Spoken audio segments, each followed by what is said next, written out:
One of the beautiful things about solid axle trucks is how simple they are. When it comes down to it, this is basically just a tube with some gears in it and a couple of shafts. There's not that much more. Now there are some things that you've got to be aware of when you're putting it together, torque specs and things like that, but overall it's a fairly simple axle to work on with basic hand tools. That's what makes it so desirable. They're really field serviceable, they've got bulletproof parts, plentiful aftermarket support, and the things are just burly. So I've got the knuckle over here hanging out, it's ready to get fixed on, and we're going to rebuild this side of the axle with all the new parts. And I want you guys to come check it out with me. So let's go.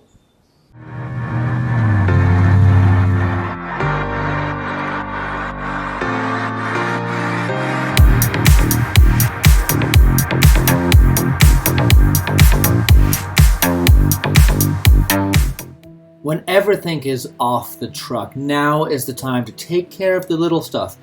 Chase all the threads so that when you're putting it back together, it is so much easier.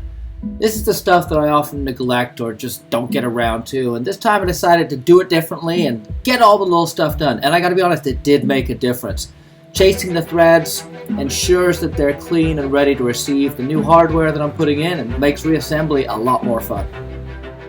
Hammering in a bunch of the seals, particularly the races on the inner C's, is not easy work. I don't have a drill press, but I got a lot of brute force and ignorance and pent-up rage that I take out on these inner races and my inner C's. Let me show you what I'm talking about. Right here, these guys, you can see just how far they have to go up still.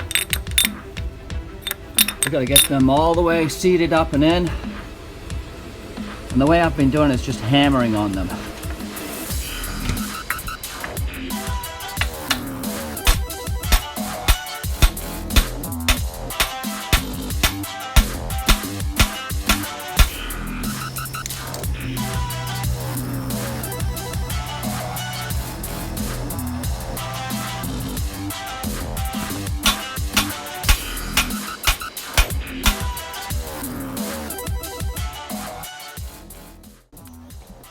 One side left to do. I'm waiting for the clear coat to dry on the steering arm before I can throw this knuckle back together. But as you can see, everything else is dialed down. I've buffed down the surfaces of the differential for when I put the new cover back on. Moving over, you can see this side is pretty much done. I got the knuckle in and plated. I've got the steering arm on the top. I'm not going to be using this steering arm anymore. This was for my crossover or high steer. And I'm moving back down onto the knuckle from my steering, my tri rod. Everything else is being freshly packed with grease. Got the Yukon hubs on there. I'm fired up on this axle. This has been a really fun project. A lot of work. This thing's awesome. Let's talk axle terminology. Inner C, knuckle, center section or housing, axle tube. The axle shaft runs down the tube, obviously into the differential. The knuckle, this is what everything rides off. My brakes, my hub, my lockout hubs, the tire, everything rides off of the knuckle, and the knuckle articulates off of the inner C. The inner C is pressed onto the housing, giving you a hanger point for the knuckle. Up top is the knuckle kingpin. This knuckle kingpin bushing is going to go right down in here. The arm is going to go right on top with the spring underneath to hold this guy centered. And then we'll have the lower kingpin bearing cap that goes underneath. This guy's going to get driven up inside. I'm going to run a bead of silicone around here first.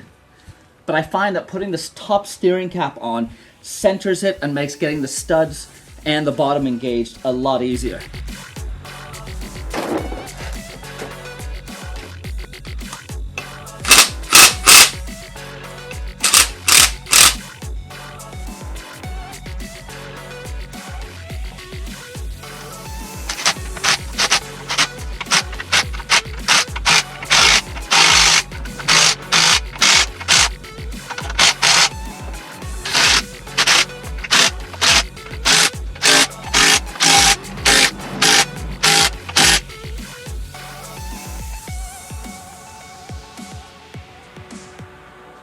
So instead of packing them full of grease and working with greasy hardware as I'm putting it in, these guys have Zerk fittings. So I put a little bit of grease in there, and now I'm going to pack it. You can be able to see it spooging out right down here. There we go. So now everything is ready to go back together. I'm just going to break down the parts and the order they go back in, and some tips and tricks I picked up from doing the other side. The knuckle is a 6-bolt pattern, but it's not concentric. There is eccentricities between the studs, so the hub will only fit on one way to this guy. So here's our hub. You can see the bearing surfaces on the hub for the inner bearing and the outer bearing. The outer bearing is what I'm replacing. It's right here. It's been packed with grease. That will ride on this race right here. I will anti-seize any metal-to-metal contact, like between the hub and the knuckle, to make this assembly easier in the future. Once the hub assembly is on, then the disc brake mount will go on the caliper mount. Now it's important to recognize that with the GM Dana 60s, it is hub, then disc brake mount. It's the other way around for Ford Dana 60s. I assembled it the wrong way to begin with, and that led to some issues with clearances. Quick Google search figured it out. This gets all torqued down. Caliper will go on at the end when everything is set in place. The wheel assembly then goes on next. The wheel assembly is going to contain the outer splines for locking the wheel to the axle and hub. It's going to wear your wheel mount. It's also got the disc brace mount.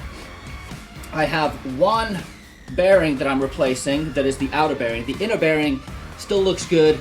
It's a pain in the neck to remove, and I'm just going to pack it with grease and call it good, because I never had any issues with them before. Before we assemble this guy on, the axle shaft has to go in. Now, a nice feature of the Dana 60 is you do not have an inner C-clip holding the axle shaft in. So you basically just have to remove your wheel assembly, this guy right here, and you can slide the whole axle out and replace it in the field. There's a lot of axles. I believe the GM 10 bolt has an inner C-clip that you've got to pull the differential and get into there to get the C-clip off. So one of the nice things about the Dana 60, once we've got the Dana 60, the axle shaft in, the hub on, these are the locking bolts that will engage to keep it tensioned. Now the specifications call to torque it down to about, I think it's 80 foot-pounds, so I'll clarify that before I put it in. Torque it down and then back it off a quarter turn. I don't know if you guys can see this, but there is a detent, little pin right there that's going to engage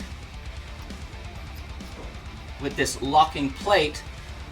So when I hit it with the lock nut, everything's going to remain secure. It's not going to torque this guy in and tighten this guy.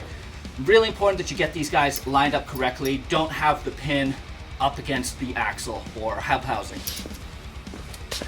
After that, we're blasting through putting all the locking hub assembly on.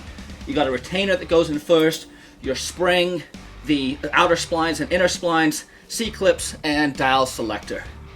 So this is a good opportunity to let you guys in on how the locking hubs work. When you do not have it engaged, the axle shaft will remain stationary, but the wheel assembly will be rotating around it as the wheel rolls down the road. Now when you lock your hubs, you're engaging these two splines. So they will traditionally ride like that, and then they will slip down to that. So once they engage, these splines key in with these hub splines, with the wheel assembly splines.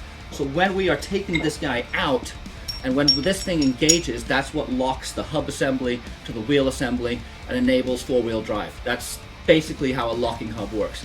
This is the heart and soul of this. You've got to have a very hardened metal, good fit, tight tolerance, and easy engagement. You can make them so that they are difficult to engage and very tight, but they're going to be a pain in the neck when you're out on the trail. So that goes that guy. And then the various C-clips to hold everything in place. It's not that difficult, that we should be able to blast through this. And I'll let you guys know how it comes out, so let's go do it. Some of the bearings were more problematic to remove than others. The inner needle bearing on the hub was one I definitely wanted to replace. And the easiest way of getting it out was just to cut the cage, pound out the bearing itself with any implement I could find, and press in the new one. And press in, I mean find a socket that fit, and hammer it home. It worked. New bearing. I'm happy with it.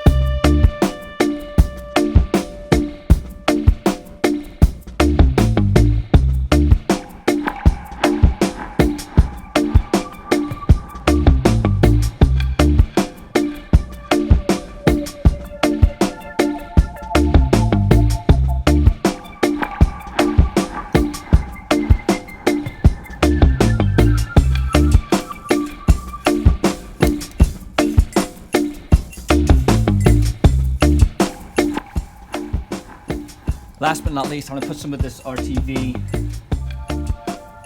around the edge to seal up the outer hub.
So I got the axle done, and before I start moving it back into the truck, I'm going to give you guys a deep dive on the e-locker that I put in.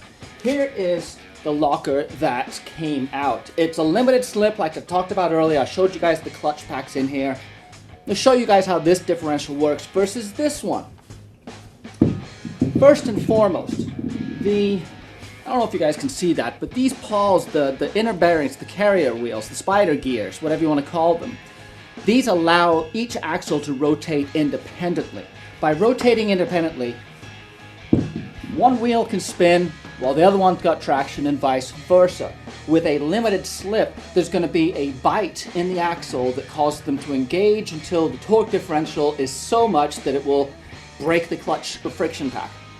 Now with the Eaton e-locker, there's an electromagnet right here. I'm actually going to turn it on right now. You guys are going to be able to see it move. There we go.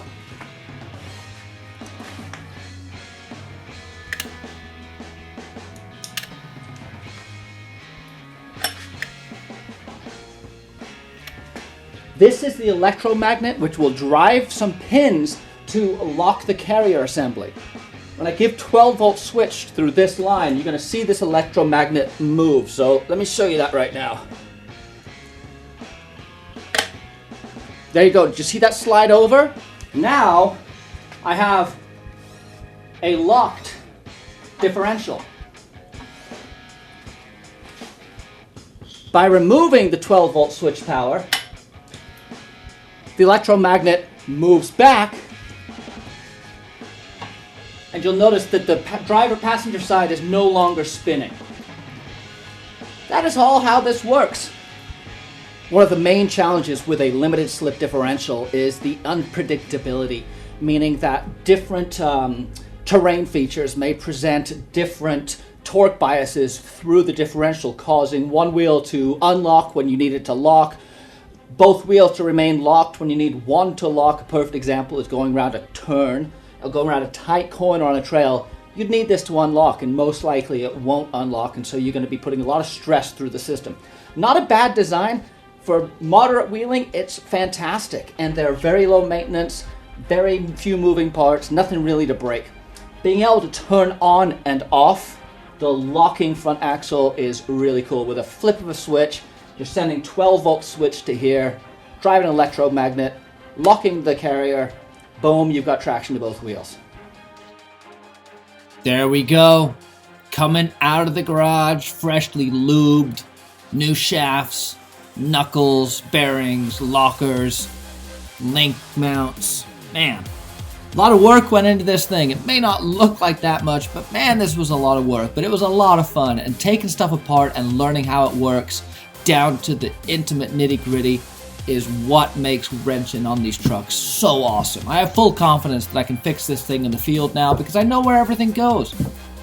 Getting it back onto the truck was not easy. Thanks to Nocturnal Welding for this axle cradle that mounts onto my jack made things a lot easier. I'll be doing a separate video on that, I think. This axle cradle has been a lifesaver for doing the work here. So I'm basically setting my full bump right now, trying to figure out what is going to hit, where it's going to hit, and how much I need to move it to adjust for ride height, full bump, and full droop.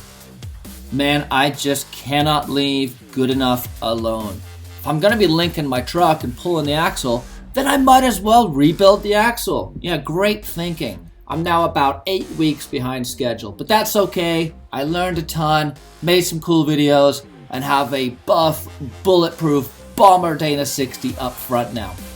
So you can see where my interference is going to come in. This is going to be full bump, and I don't know if you guys can see this that clearly, but my pitman arm to drag link angle will probably be compromised by the time I get to this point. But this is what this is all about. Mocking up the axle travel location, bump stops, ride height, full bump, full droop, figuring out what's going to rub, where it's going to rub, how's it going to rub, and making adjustments and accommodations for it. One of the main benefits of a coil spring or linked suspension is you have a very predictable linear line of travel as opposed to leaf springs that can move back and forth. It's pretty predictable. So I hope this was helpful. I hope you guys enjoyed it as much as I did. Smash that like button, smash that subscribe button, give me a comment, and I'll see you back here in a couple weeks.